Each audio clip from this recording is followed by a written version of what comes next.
Some of the most brutal violence in the world is happening in Dallas, Texas, and today we're breaking down why most people are terrified to be out on the streets.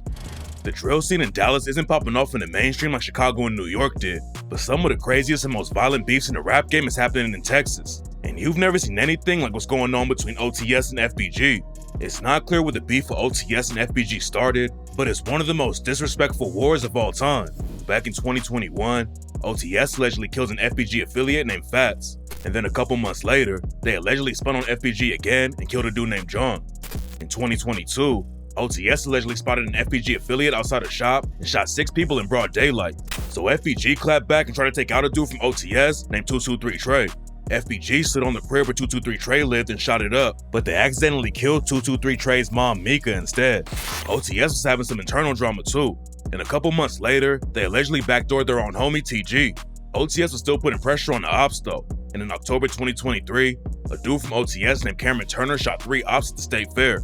It's not clear if the dudes Cameron Turner shot were from FBG, but FBG clapped back and ended up killing another innocent woman.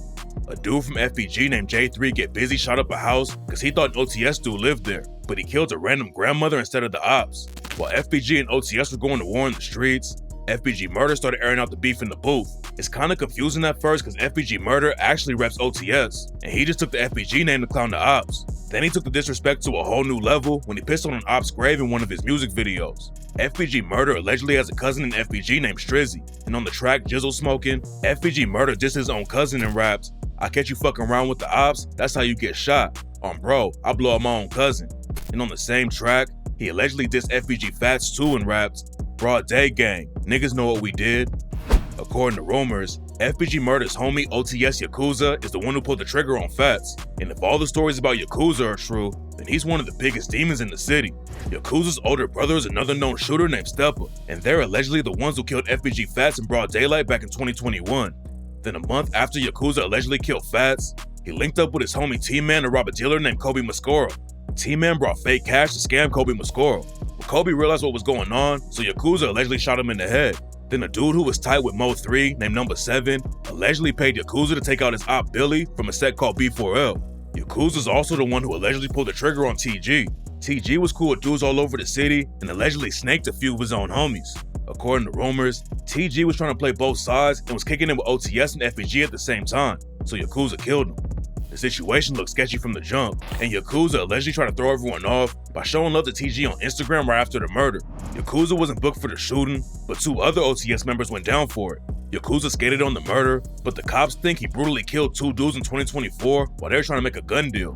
Yakuza linked up with Cam and Mari from a set called CTG and was supposed to be trading them guns for switches, but the situation went left, and Yakuza allegedly shot both of them to death outside of a store. The cops finally caught up to Yakuza after he allegedly killed Cam and Mari. He tried to run the cops over with a stolen truck and do the race, but it didn't work out for him, and Yakuza's been locked up ever since. The ops almost caught Yakuza before the cops did though, and after the Cam and Mari murders, Yakuza was at Walmart with his mom when someone pulled up and started shooting up his whip. Yakuza didn't get hit up, but his mom got shot and almost didn't make it out alive. FBG Murder started popping off in the rap game and has been putting on for OTS in the booth. But in 2025, J3 Get Busy went viral because he dissed OTS like nobody's ever seen before. J3's been locked up for allegedly killing an innocent grandma, and while he was in jail, he actually got 223 Trey's dead mom's name tatted on him. The drill scene in Dallas has been making headlines because they're on a different level of disrespect, but some of the wildest crews aren't even really rapping about their dirt, and one Crip said even had a pet alligator that the cops took away. In February 2025, the cops in Dallas shook down the 4-2 Oakland Crips and booked 8 of them for running drugs and guns in the city. At first it looked like a normal gang bust. The cops found 14 guns, a bunch of pills, and $47K in cash, but then they raided one of the stash houses and found a live alligator inside. When the news broke that the Crips had their own alligator, some crazy rumors started going around that they were feeding their ops to it, but there's no evidence to back that story up. Dallas has a ton of gangs, but it also has killers that'll take you out for no reason. In 2022, a dude named Kevin Sheffield was driving around Dallas killing random people. A 64-year-old man named Muhammad Kamara was outside of his apartment on his way to work when Kevin Sheffield rode by and shot him to death. Then a month later, Kevin Sheffield hit up another dude named Joseph Sias and left him dead in the street.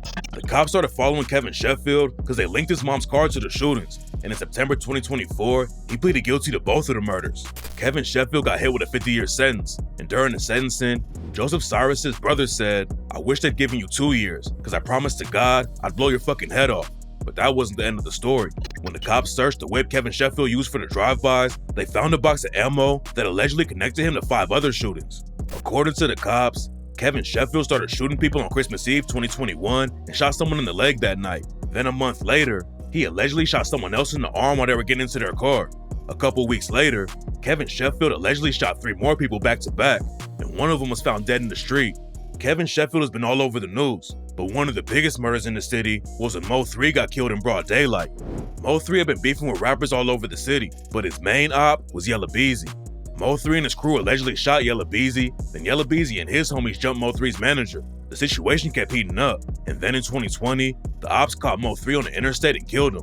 At first, people were saying that it was over some personal drama Mo 3 had with a woman, but in 2025, Yella Beezy was officially charged with capital murder because the cops think he paid for the hit. Yella Beezy is one of the biggest rappers in the history of Dallas, so the news shocked the whole city. At first, the judge put his bond at a crazy $2 million, but Yella Beezy's legal team got it reduced to $750K, and he got out on house arrest until his trial starts. Yella Beezy's fighting a capital murder case, which is way worse than a normal murder charge. If he gets convicted, then he'll be doing life without the possibility of parole, or the prosecution could even go for the death penalty if they wanted to. Some people are happy that Yella Beezy got locked up, but Dallas is known for having some of the worst cops in the country, and in 2018, they brutally murdered an innocent dude who was just sitting in his crib eating ice cream. On September 6, 2018, a cop named Amber Geiger was off duty and went home to her apartment complex, but instead of going to her own apartment, Amber Geiger went to the door of a dude named Botham Jean. They lived in the same building but on different floors, and Amber Geiger allegedly got confused and went to the wrong apartment by accident. When Amber Geiger tried to unlock the door, she noticed that it was already cracked open, so she went inside and saw Botham Jean sitting in his living room eating ice cream. Botham Jean was an innocent black dude who worked as an accountant, but Amber Geiger took out her gun and shot him twice in the chest. Other cops tried to cover the situation up, and at first Amber Geiger was only facing manslaughter charges instead of murder. The situation sparked a bunch of protests, and Amber Geiger was eventually charged with murder, but she was only given a 10-year sentence when she lost the trial. If Botham Jean had killed a cop, they probably would have given him a death sentence, but Amber Geiger got off easy, and none of the cops who tried to hide the evidence were ever charged. A lot of people in Dallas hate the cops, and in 2015, a dude named James Boulware took an armored van to the police station and started shooting.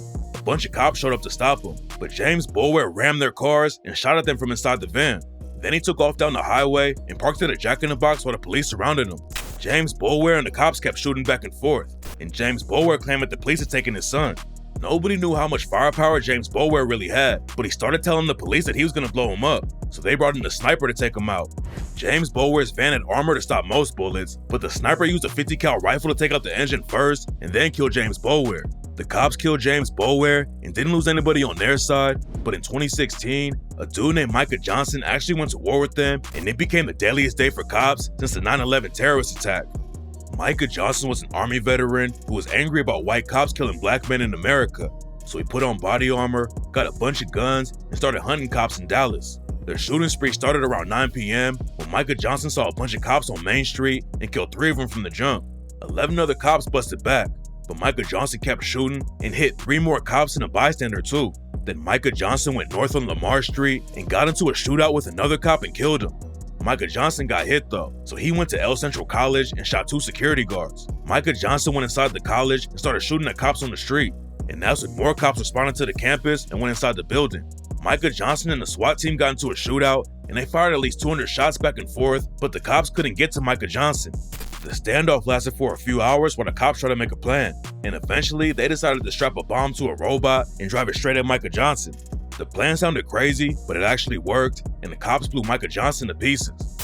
You never know who's gonna pop out and kill you in Dallas, cause even teenage girls are active in the trenches.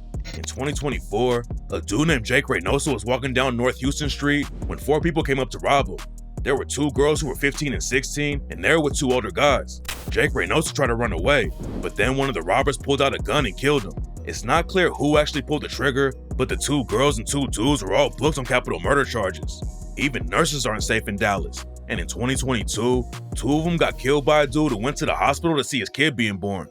Nestor Hernandez was on parole, and the cops let him go see his girlfriend at the Methodist Dallas Medical Center because she was about to give birth. It should have been a great day, but he went to the room and the situation went left from the jump. Apparently, Nestor Hernandez thought his girl had been cheating on him, so he pistol whipped her in the face and said, "Whoever comes in this room is gonna die with us." Kate Flowers and Jacqueline Pakul tried to step in and calm the situation down, and that's when Nestor Hernandez shot both of them to death. He reloaded his gun and was about to leave the room to shoot more people, but a cop at the hospital shot Nestor Hernandez in the leg and he gave up immediately.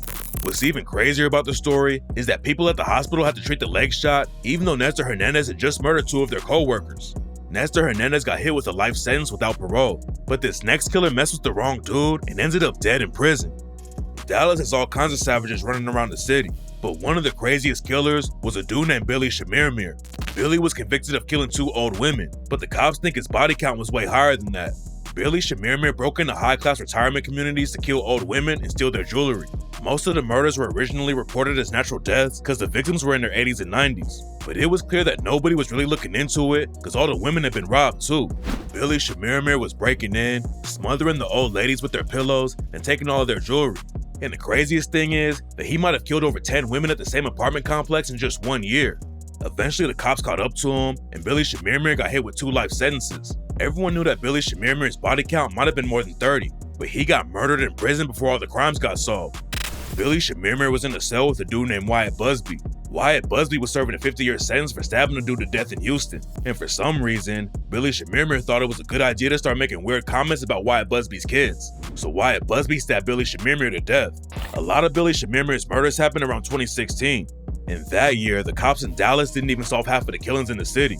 Over 160 people were murdered that year, and one of the most brutal crimes was when someone set a lawyer on fire inside his own house. Ira Tobolowsky was a popular lawyer in Dallas who was working with a woman who was fighting her son Stephen Aubrey over some money. It was a heated situation, but nobody expected what happened next. Somebody had been spying on Ira Tobolowsky at his crib, and in May 2016, they broke in and attacked him. Ira Tobolowsky was stomped out, and somebody poured gasoline on him and set him on fire. Stephen Aubrey and his lawyer were both brought in for questioning, but it took the cops years before they booked anyone. Stephen Aubrey moved to Florida. Then in 2022, he was arrested for killing Ira Tobolowsky. According to police records, Stephen Aubrey had researched burner phone and alibi definition, and he also had burns on him. It looked like the cops had a good case, but on the day before the trial was supposed to start, the prosecutors dropped the whole case and Stephen Aubrey skated on everything. Dallas doesn't just have local gangs and serial killers out on the streets. You also have to look out for international crews like Transit Agda. Transit Agda is one of the most brutal Venezuelan gangs and they're active in Dallas too. In 2024, 4 Transit Agda affiliates kidnapped a dude named Nozuli Enrique Arnaud Petit and shot him in the back of the head, then dumped his body. According to the cops, Nozuli was affiliated with Transit Agda too and knew the guys who killed him. All of them were involved with an ATM robbery ring that was active all over the country, and Nozuli allegedly tried to run off with some money, and that's why he got taken out. Transit Agda have members all over the place, and a couple months before Nozuli got murdered, they went viral for taking over a whole apartment building in Colorado. But Dallas is allegedly where most of them stay, and in October 2024, they brutally robbed a woman in her crib and threatened to cut her fingers off. A dude named Hernandez flipped on the rest of the crew. Instead, he thought they were going to get money from a prostitute who owed one of his homies some money. But instead, they attacked a rich woman in Northwest Dallas and held her hostage inside her house. The Venezuelan dudes had to use Google Translate to talk to the woman while they were robbing her. And while some of the gang ran through the house and stole $75K in jewelry, a couple of them stayed with her and said they were going to cut her fingers off if she didn't do what they said.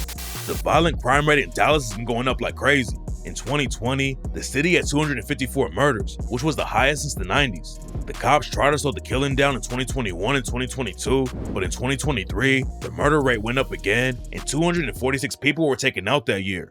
2024 was a little better, but Dallas still has one of the highest murder rates in the country.